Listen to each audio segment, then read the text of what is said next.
Ciao ragazzi, it's Carmine here alongside Sereno from the Napoli Club of Toronto, and welcome to the FDV Podcast, a show where we talk about all things Napoli, our club, Serie A, and Calcio in general. So let's sit back, relax, and talk about that. Ciao ragazzi, and welcome back to another episode of the FDV Podcast. It's your co-host here, Carmen, alongside Sereno, and a recurring guest. This is the second time, I believe now. Yes. Danny from Six Side Calcio and a part of our Napoli Club Toronto group. I want to welcome Danny onto the podcast again. Thanks for making it out. And I'm sorry this is not the podcast we wanted to be recording today. No, it's terrible. Because what the fuck was that yesterday? Just going to put it out there right off the bat. What in God's green earth was that team thinking before they stepped on the field? This is it's beyond me, really. Like that was a terrible fucking game. It was a mess. That was terrible to watch. Terrible doesn't even describe the half of it. I'm being nice. That's a nice word to use. That was absolutely unwatchable at times. I just wanted to put my head through the wall, like how frustrated I was yesterday after 90 minutes. Like I feel like they owe me money after that game. Like you have to fucking I'm owed like some sort of like money for pain and suffering, like for going through that. No, same. Like it was embarrassing to watch as a fan, and just the way we came out, like even the way we started, I didn't enjoy it. And I was like, okay, hopefully as the game went on, like hopefully Napoli could settle it. And then once Mila got that opening goal, and I didn't see no response from Napoli at all besides us can't even hitting the net, and Di Lorenzo from what was it, 6 yards out, hitting the bar. I think it's harder to hit the bar from that position than to put it in the net. My nonna would have fucking put that in the net. Let's be fair. Our first 15 minutes of the game. First of all, I'm not even going to talk about kickoff, because when kickoff started, that was already a shit show within itself. This started from 3 days prior before the kickoff, when Reno and everyone else is at Casa Volturno watching film saying, oh, maybe this is how we should come out and play, and got it all wrong from the start. They set up in a 4-2-3-1. First of all, all your forwards averaged 5'7" or 5'8". Yeah. Height. Average 5'7", 5'8". I was taller than some of the forwards. Yeah, you're being generous right now. I was taller than some of the forwards that were out there. And I'm only 5'9", 5'9 and a half. And I was out of the four players, I was taller than three of them. So off the bat, 4-2-3-1 doesn't work because you need a target man, and a target man requires someone that's big and physical. And now you're standing there at Castel Volturno. You're looking around. You're going, oh, Osimhen's missing. Llorente is good for nothing, really. He's a model. He's basically our model at the point. He can't run. He can't dribble. He can't hold up the play. He scores once in a blue moon.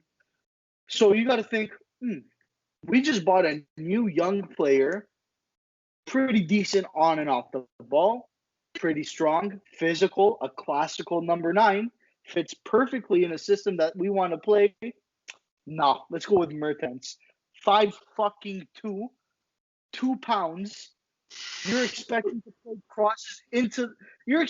play crosses into the box with someone of that stature going up against Romagnoli and Kerr.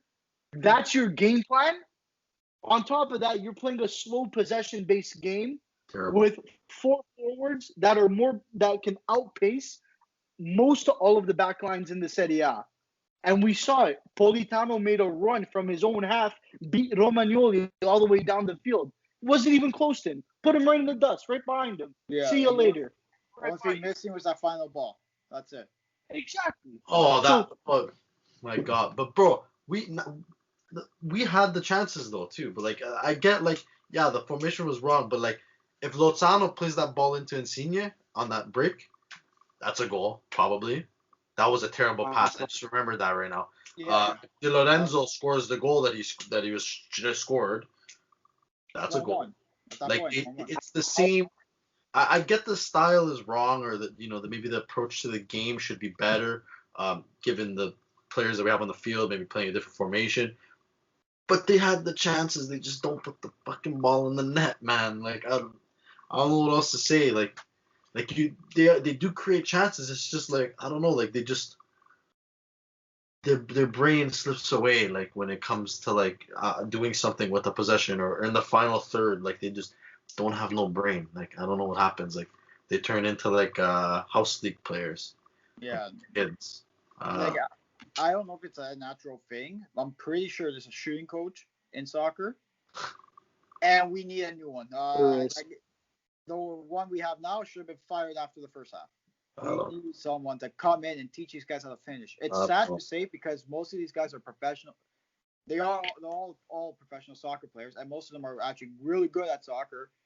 But it's sad to see that we can't finish. Like it seems like that's the story every year. It's frustrating. You see Lozano score 2 goals in an international break or whatever. Yeah, you see Mertens scoring a free kick from 50 yards for Belgium. And then when it comes to us playing, he can't even make a through ball in for Insigne that's on a breakaway, basically. Yeah. That was terrible. Like, and it's not like, it's really shocking, too, because a lot of these guys that were playing and the forwards, they had good international breaks, except for Politano, who didn't go. Insigne, you can argue, was Italy's probably best player during the international break. Mertens played okay for Belgium, scored a goal, nice free kick. And Lozano, I think, got 2 goals and 2 assists for Mexico. You're telling me these guys can continue their form?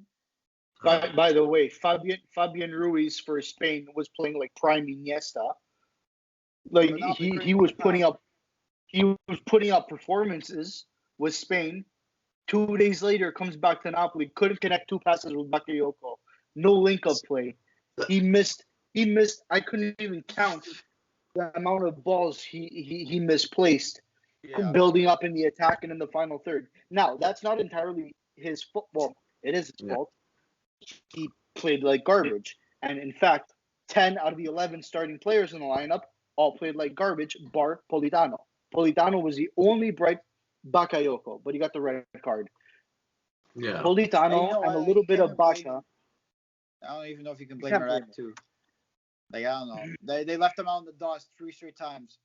His first yellow card was not a yellow card. No, not at all. Bakayoko. Like the scary part is he didn't do nothing wrong. Like he didn't even do nothing wrong. He went to pass the ball, and his momentum carried him into a foul. Like what do you want him to do on that situation? It's nothing good. You know, that I agree with. That Bakayoko call, that red card. Okay, the second foul was a little bit. The second one's a yellow every day. Every day. Yeah, it is. It was a reckless challenge from Bakayoko. The first one, like he kind of got the ball too. Like so, I don't know. Like back then, all I know. Second one's a yellow. Second one's a yellow. I think 5 years ago that wouldn't be called. Like, yeah, I don't know, but I want to go back to the. I want to go back to the Merit thing that you said because Merit can be blamed for one of the goals at least. The third one, maybe. He can. The second one. Third one. Second one too, yeah. The second or the third one, whoever it was. The second one. Zlatan's one. The ball is being played into Zlatan. The ball is literally passing the 6-yard box. Yeah. All you have to do is this. That's all you. If you put your arms out like that, you've already saved it. Right? He misjudged the ball. He let it go right past him. Koulibaly, ball watching. Mario Rui can't defend Zlatan. There's a 3-foot height difference between the two of them. So, he's left on his head. And I feel bad for Merit because every start he's gotten, the defense has been absolutely atrocious. Yeah. He had to make up things. He had to make up saves himself. He's got to basically put himself on the line. But that second goal, whatever it was, he is to blame for that. There's 3 people to blame for that goal. Di Lorenzo? He is definitely one of them. Di Lorenzo. Worst player on the field by 100,000 miles. Yeah, he was terrible. Yes. You just opened a can of worms. He misplaced. I stopped counting. But within the first half, he must have misplaced at least 15 balls. I have stats here. Let's see if they show how many times he's turned the ball Please over. show me. It's not just that. Possession lost 20 times as a right back. Thank you. And you want to know what else was? What else? I have another fact for you here. Let me pull it up. Milan, because of such of a bad game this guy was having, most of Milan's attack came from the left side. Almost half of their attacking right plays, side. Oh, okay, yeah, 44%. I have it right here. 44% of their attack came from the left side because they knew they could just beat him on every opportunity they could. He was pressing too far up the field. He got caught way too many times. Missed tackles, misplaced balls. He didn't have any effort to come back and try to stop the counters. He was just you couldn't convince me he knew what he was doing that game. You couldn't. Yeah. And it didn't help. You'd think that was the best game of soccer ever. Yeah, no. 100%. I think this was probably one of the worst Napoli games I've seen them play in a while. Maybe in the last 4 years. Yeah, Probably defensively, probably the worst. Probably one of the worst that I've seen. Like, I I don't know what it boils down to, because like what I was thinking, like, and I hope I'm wrong, but like on paper, this team, and some days they show up and they perform to their their capabilities. But I don't know if it's like because there's no fans but I feel like they don't. Some days they come out and don't look like they want to play. Like, like they don't give a shit. It's not. Like they go to their national teams and they play fantastic, and then they come back to Napoli and they put in a half-ass job of a game. Like the give a shit meter has to be higher. I don't know if it's because it could be too. Can't motivate themselves with no fans, but they gotta care a lot more. Like I think it's more because it seems like they always make the wrong decisions at the wrong times. It's like there's a few times where Lozano, he had it by himself. Instead of shooting it, trying to just generate a chance, he tries passing it, and Mila would kick it like away. And there was maybe a couple times, like 2 or 3 times, he did that yesterday, and it was just like frustrating to watch because we all know Lozano could be a game changer and he can impact the game on his own. And then he's trying to become like a Messi, try to become a creator. If he has this one chance that he cut in on Romagnoli, instead of trying putting it far post, he tried passing it to Mertens or Insigne, and saw that. I remember that. Yeah. And the Romagnoli cleared her away. Like it's like there's times like Napoli have to be more like clinical and shoot the ball. That's it. Hit the net.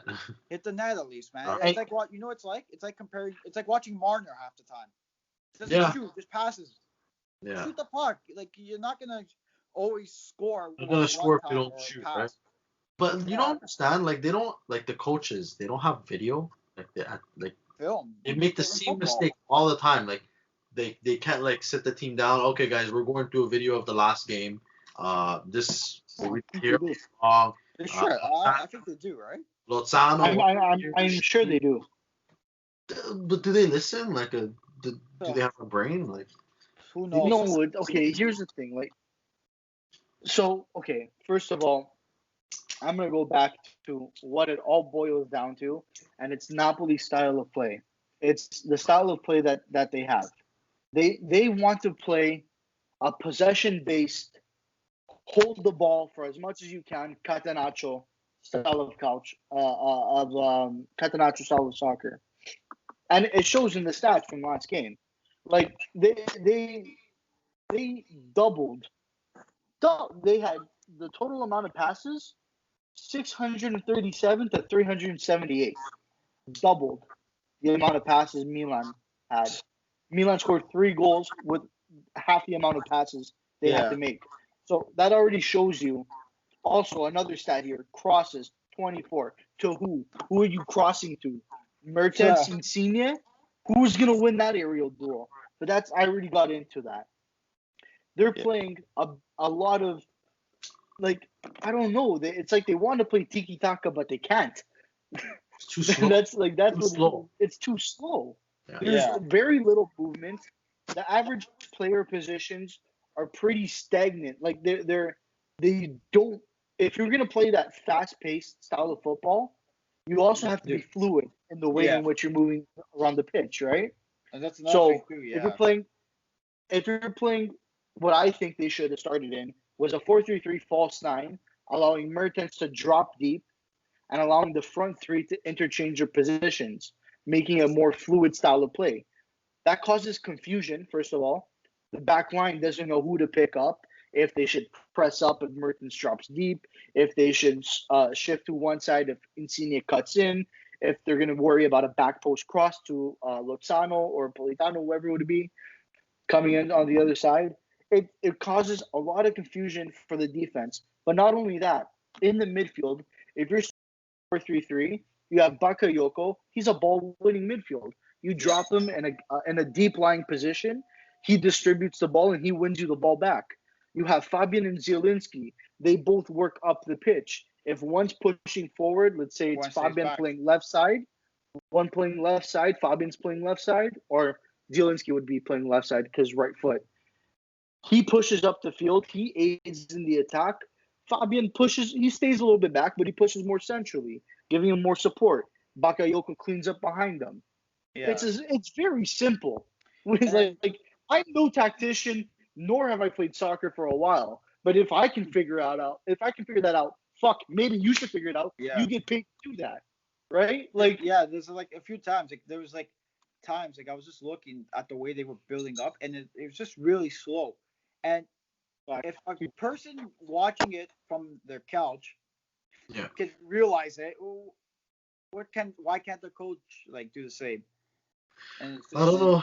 It's been too many times I think that he's been just outcoached. And very outcoached. And I feel like there's a lot of times too, Napoli, when they're building it up nicely. Like they're in the box, and then 45 seconds later, it ends up on the net.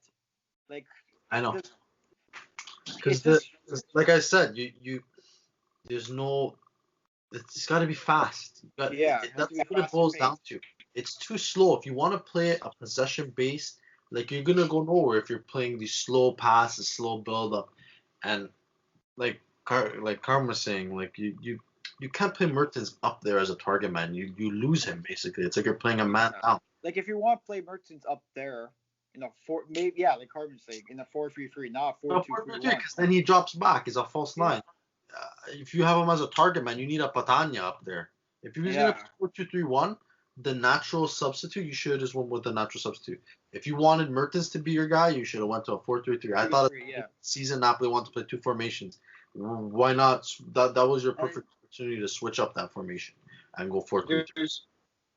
There's another thing that I want to say. I put this on Twitter yesterday. Yeah, yesterday during the match. For everyone who follows me on Twitter, if not Tira Tifoso, doesn't matter. But I said yesterday that it's becoming more apparent that Mertens can no longer be a starter. Yeah, I think he's finished as a start, at least. He can. As of right now, he can no longer be a starter. Yeah, now I know everyone loves Mertens. I love him too. Don't get me wrong. I love that guy with all my heart. He's a part of the city. We took him in as one of us.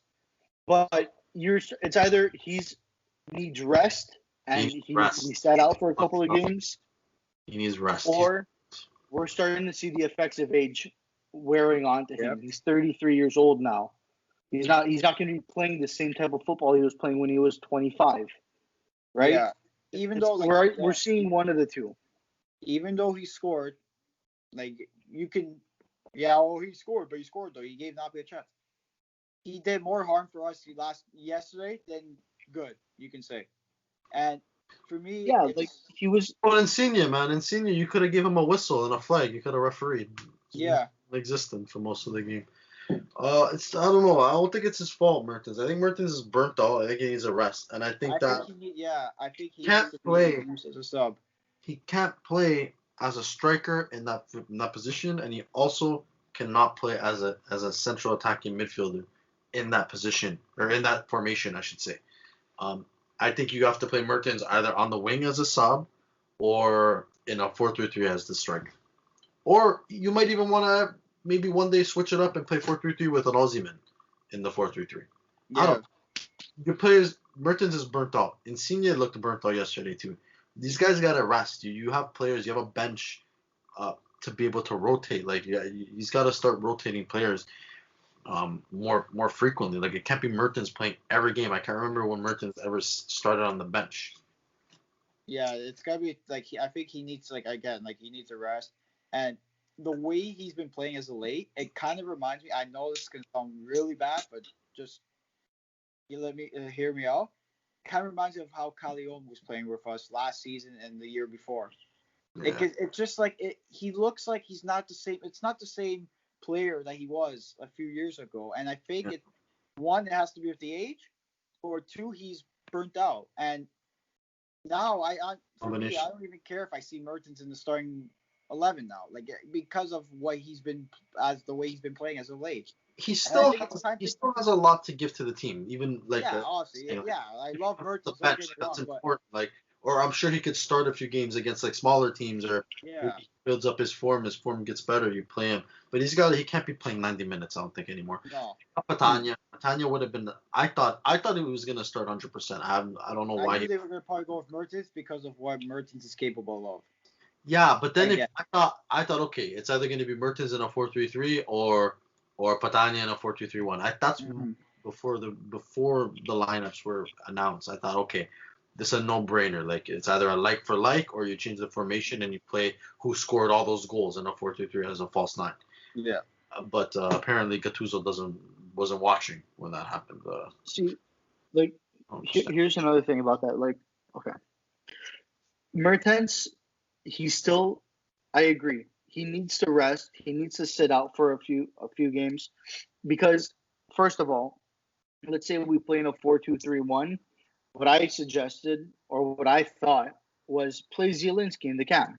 Yeah, Zielinski can you play can do that. cam. Oh, 100%. Very final third. So you give Mertens that rest. You put Zielinski in the cam. You put Petagna up top. It gives you a different style of attacking where you have a much more physical forward, more physical than Petagna and more physical than Osimhen and Mertens Mm-hmm. combined. Like, he's a strong guy, Petagna. He's Yeah. built. Yeah, He's a bulldozer for a reason. yeah. So you give him more physicality. He wins aerial duels. He backs off defenders. He can back off Romagnoli like it's nothing, And you can win right? headers. And you can win And headers against those guys.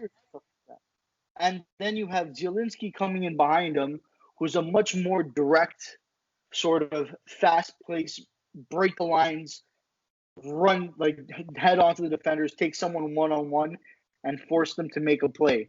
Because Yeah. that's what he does in the midfield. He's very direct. He's very attack minded. He wants to get towards the net. Reminds me of Hamsik. Yeah, you Reminds me can't. of Yeah, I feel But like at least like one thing, at least after you hit the I, net. I feel like you. I think like him as an attacking midfielder would be absolutely. Yeah.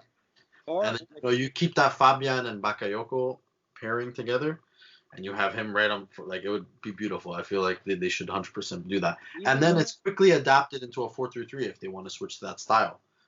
He just drops back and it's a 4-3-3. So yeah.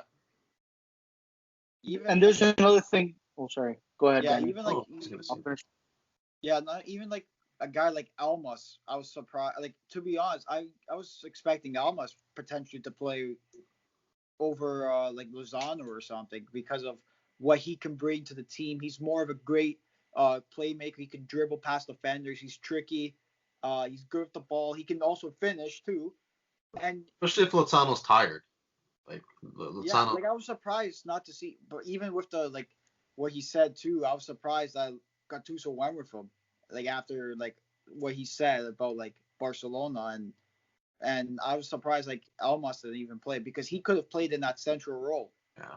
Over Politano because Politano, I think he's better more wide than he is at center, but he played a really good game compared to the guys that were playing out there.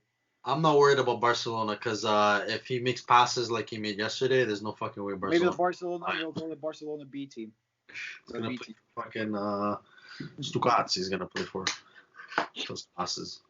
Yeah, he'll Yeah, play I for agree. Stabia after. I agree 100% with what you just said. Yeah, those players, for sure, Petagna, Elmas, Zielinski, should have seen the pitch either much sooner, they should have started, or they at least should have seen the pitch much sooner. But Mertens adds another value to the team that I think we all recognize, but we just don't say a lot. and I'm going to bring it back to a couple years ago when Hamsik was on the team and then left. The locker room has never been the same. Yep. Hamsik, when he was here and when he left, two different squads, completely different squads. 100%. He was the heart of Napoli. He was the heart and soul of that locker room. He is what Zlatan is to Milan right now. Basically. He gives those players confidence, Even and the young he ones made too. sure exactly, and he made sure that everyone was going out and putting blood, sweat, and tears into every single match. And that's when Napoli was playing at their best. Hamsik in his later years under Sarri, fast-paced football. They were exciting to watch. They were hard to stop, and you had that life force in the dressing room, basically keeping everyone together and keeping everyone motivated. He leaves, by the way. When he left, it was the worst send-off that we could have gave a legend to the club. Oh yeah. In my opinion, the worst send-off. Barely anybody was at the game, and nobody really knew if he was leaving or not. The social media, the social media pages didn't say anything. There was no statements about it. It was just a whole mess. And Hamsik was slighted in that sense. But ever since he left, they don't have that same mentality anymore. That same killer instinct mentality. And you need someone in the dressing room who's experienced, and even if they don't start, at least they're there to provide support, morale, mentor. That's what Mertens provides to the team right now. Right now and into his later years, I don't expect Mertens to be playing much football. I don't expect him to be the player that he was in the past.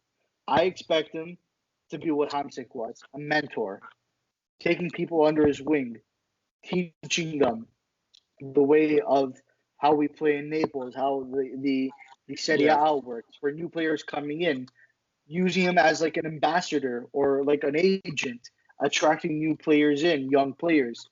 Come play for us, see what we can do. We're a team that's competitive in Europe as well as within Italy. That's the value that I see he's bringing into the team now.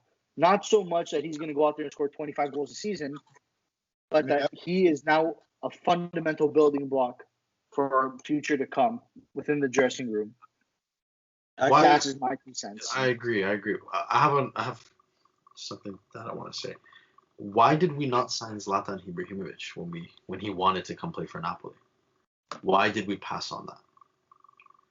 Benzion. But I don't know. You don't think this Zlatan, how he is right now, coming from LA, if he would have came to Napoli, you don't think Napoli would be like 100% favorites to win the Scudetto the way that Zlatan is playing? I think Zlatan would score like a shit ton more of goals if he played for Napoli. I don't care for him, to be quite honest. I don't know, man. I think we made a big mistake. I think we should have got him. You know what? The real question is, we see what the reporters were saying, but do you really think Zlatan, if he had the choice, he would rather play for Napoli or go back to Milan where he was loved? I think if Napoli would have paid, he would have came. I think he likes Napoli. The problem with ADL, and I think we can all agree, he will not pay for a guy older than 30. Like, if you think about it. But this guy's a player still. He's still a player. And he's a social media or he's a marketing demigod. Like he's so marketing. Like, so on both sides, on the marketing side, on the business side, and on the actual product on the field, you improve drastically if you would have got a Zlatan. Okay, but here's the thing: you get 1 year out of Zlatan, or the X amount of potential years out of a young striker like Osimhen. Oh yeah, I would have got both of them. You would have got both of them. You would have. But you're not running the club. De Laurentiis is running the club, and he's not running the club. I don't care. I wouldn't have bought Patania. I would have sold Milik, and I would have got fucking what's his face off on a fridge. Milik wasn't gonna get sold because Milik's stubborn. Yeah, I would have sold him to Juve when they wanted him. I don't care. Fuck him. Well, no, the deal was he was gonna go to Roma, Giacomo to Juve, but I guess because he was advertising his restaurant, that's part of the contract that you can't. But I don't know. Yeah, and he got fined or something. But anyways, okay, sure, we're looking in retrospect now. What if we could have had Zlatan? We would have been X, Y, and Z. But like realistically, first of all, who would have saw it coming? Second of all, you have two younger strikers that can provide you with more years, more potential in the upcoming years, rather than just one season. Yeah, I know. I mean, at the end of the day, Osimhen, I think if Osimhen was playing yesterday, it would have been a different game. I think, yeah. Yeah, no, I agree. He adds another dynamic. Even if he doesn't score, he gives the defenders more to think about. He creates space for other players. And he pressures too. That's one thing too with Napoli. It seems like they always, when Milan have the ball, they just walk. They don't like pressure at all. And at least with Milan barely had the ball yesterday. They barely had it. It's just when they had the ball, Di Lorenzo decided, oh, you know what? Let me just take a run to the corner flag and just get caught. He turned into Husai. I'd rather have Husai. We missed Husai. I was like, wow. Left back. I'd rather have Husai. My God. Back. Yesterday made me be like, for the first time in my life, wow, I miss Husai. Where the fuck is Husai? Yeah, maybe Rui's the problem. Holy shit. That's another switch. I would have brought in Gulam. I would have brought in Gulam in the second half. Thank you. I was just about to say it. At halftime, I would have made 5 switches if I was Reno. No, I think I thought that was coming. At halftime, when the half started, I was like, wow, no substitutions really after that half. But that just shows at least one at least. Maybe a Gulam for Rui. I would have put Patania on. I would have put Patania on. And that just shows you the stubbornness of Rino Gattuso. It's like almost like Sarri Part 2, to be quite honest. Yeah. Listen, Rino has done well. He's too predictable now. Ever since the AZ game, where they just shut us down, other teams are looking at that one game. They're like, we can do the same thing. And they have. They have. Except Milan did it in a different approach. Yesterday, Gattuso didn't get outclassed. He didn't get outclassed in the sense that they parked the bus. He got outclassed in the sense that they were more aggressive. Milan was pressing high up the pitch. They forced the ball to go to Meret, bad with his feet. They forced the ball to go to Manolas, bad in general. They forced the ball to go to Di Lorenzo, who was having a shocker of a game. They cut off the lines to Bakayoko and Ruiz, who also were having shockers of a game. Bakayoko was doing a little bit better, but he wasn't that much better. Yeah. And they were forcing you to play the long ball to gnomes who were on the other side of the pitch. So, they got outclassed. It's unbelievable how badly they got outclassed. It's laughable. It was like boys. It was a tough watch, honestly. I try to forget it already. I hope now against what's that? The Croatian team name, Rijeka, whatever their name is. Rijeka, I don't expect a win to be quite honest, but honestly, no. You know what? If this is the Napoli side, I think that game against Rijeka, they're gonna destroy them like 4-0. You think so? Pissed off. I would rather have lost 5-0 to that team and beat Milan, to be honest. Yeah, I just hope now, like this is like hopefully. This is a big learning point for us. Like we gotta. Times we do the same thing. We make the same mistakes every fucking year that cost us our season. Yeah, we always lose those stupid games that kill us. This time of the season. Look, we're at 14 points. Should be 15, but it's 14. Should be 18, but it's 14. And 20, and top is 20. That's 6 points. We cannot afford to make that bigger than 6 points going into January. If we want to contend for the top 4 and the Scudetto, you have to make it not past 6 points at least. You have to be you have to make it. You have to be close. Like they can't slip up. Like from now until Christmas, you cannot slip once. Especially the fact that you just lost a huge game playing like garbage against literally like any team that wants to win the Scudetto. You have to beat the top teams. You have to beat them. You have to beat them, especially at home, and try to tie them away or beat them away. That was a big loss yesterday. That was really disappointing. And the fact that, like, if you lose playing, like, hard and it was a good game, then I could feel, like, a little bit. Yeah, they played terrible. And, I don't know. They should be honestly ashamed of themselves. And I don't know if it's because they don't care to play for Napoli. And I don't know. You can analyze this and pick this apart in a billion different ways. Objectively, that was probably one of the worst matches I've ever seen of Napoli in my life. I can say that I sat through. Yeah. Objectively. And now it doesn't help. We have a Roma against Roma this week, who easily could be one of the hottest teams in Italy. Yeah, like the last maybe 6-7 months. So. But you know what? Show everybody that you're not as shit as you fucking looked against Milan. Yeah, just show everyone that right away. Okay, they're just coming back from break. They're tired game. Just go out and win out until Christmas, like you said. No, that's Milan was a measuring stick game, and that was a terrible fucking measuring stick game that they played. You need to prove to us that you guys are a team. Yeah. That is a competitive team, and you have to beat Roma. I don't care if it's in the fucking Olimpico. You have to go there and you have to fucking beat them. Destroy them. I mean, okay. First, we have to get through the Europa League game, which, to be quite honest, I give. It's a trap game, but I don't expect much from that game. I give. I don't. I really don't. Play the fucking Primavera. I give. Let them rest. We almost gave up points to that team, and we got lucky because it was an own goal. We only beat them 2-1. I know. That was another time Marino got outclassed by some Croatian dude. Probably has a daytime job.